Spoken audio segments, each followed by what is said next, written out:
Bismillahirrahmanirrahim. Assalamualaikum warahmatullahi wabarakatuh. Waalaikumsalam.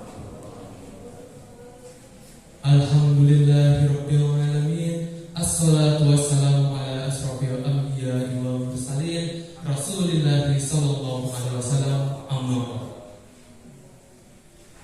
Yang pertama-tama, pimpinan pondok pesantren Profesor Kiai Haji Rahmat Syafi'i MCMA beserta keluarganya, dan yang saya hormati pembina muda serta pembina senior yang saya banggakan.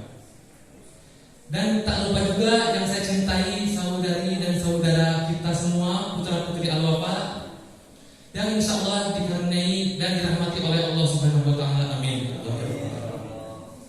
Berdirinya saya di sini tidak ingin banyak mengatakan apapun, namun ingin menyampaikan karena telah diwasiatkan seluruh berpidato 7 menit di sini tentang hadis arba'in nomor 41. Bismillah. An Abi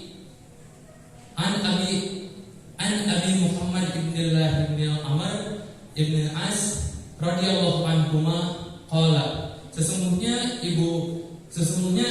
Abu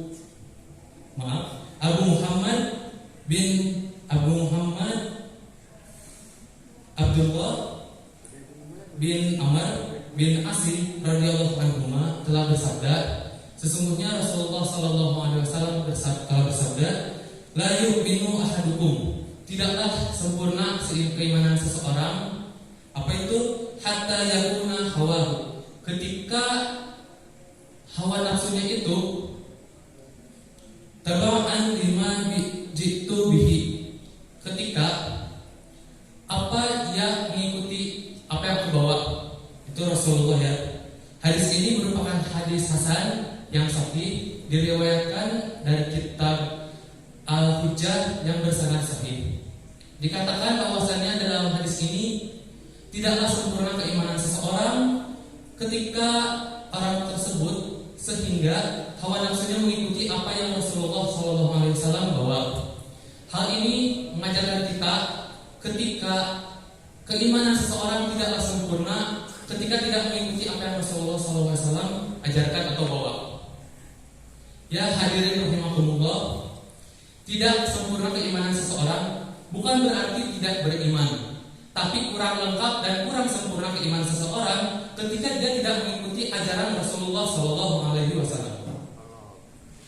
Ada kadar dan tingkatan keimanan seseorang, di mana kesempurnaan itu berarti 100%, dan yang tidak sempurna itu berarti di bawahnya kan. Ada yang 70%, ada yang 60%, ada yang 50%, ada yang 11. Oke, lanjut. Ada hawahu di dalam hadis ini, yaitu hawa nafsu. Hawa nafsu ini terbagi ada 2. Yang pertama ada hawa nafsu mahmud, yaitu hawa nafsu baik, hawa nafsu yang mengikuti ajaran Rasulullah SAW. Ada juga hawa nafsu mahmud, maksud saya hawa nafsu madmum, di mana hawa nafsu itu hawa nafsu buruk yang tidak ingin mengikuti ajaran dan perintah apa yang Rasulullah SAW bawa. Kemudian yang penting di sini itu adalah tabaan 5 hadits itu jitu bihi. Tabaan 5 jitu bihi, yaitu ketika mengikuti ajaran Rasulullah SAW. Apa itu ajaran Rasulullah SAW? Itu adalah syariat yang Rasul ajarkan kepada kita dalam ajaran Islam. Ketika iman kita tidak mengikuti ajaran Rasulullah, maka akan semakin berkurang keimanan seseorang, semakin berkurang dan akan semakin berkurang jika tidak mengikutinya. Namun seseorang akan makin bertambah keimanannya, makin bertambah keimanan jika beliau mengikuti ajaran Rasulullah SAW. Maka dari itu, saudara-saudara, penting kita untuk mengikuti ajaran Rasulullah. Namun bukan susah, maksud saya tidak mudah untuk melaksanakannya. Sangat sulit bagi kita untuk mengajarkan, untuk mengamalkan syariat Rasulullah SAW. Ada 2 hal tips dari saya agar dipermudah dan mudah-mudahan kita bisa menjadi, disebutkan dalam hadis ini, disempurnakan keimanannya itu dengan 2 hal. Yang pertama, belajar. Kita carilah ilmu dengan sungguh-sungguh kepada guru-guru kita, kepada ulama di sekitar kita. Janganlah kita sampai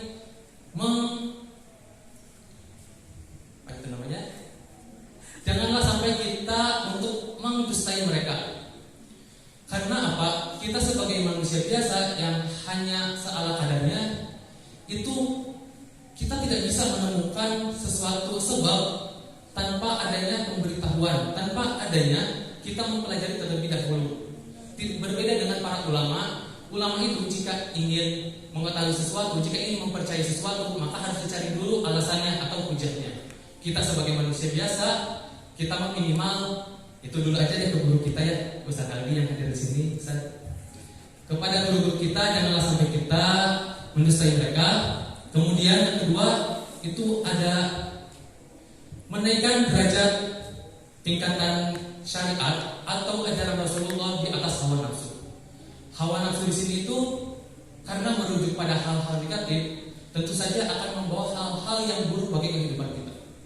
Maka jika kita meninggikan syariat ajaran Rasulullah SAW, tentu saja akan dipermudah di dunia dan di akhirat.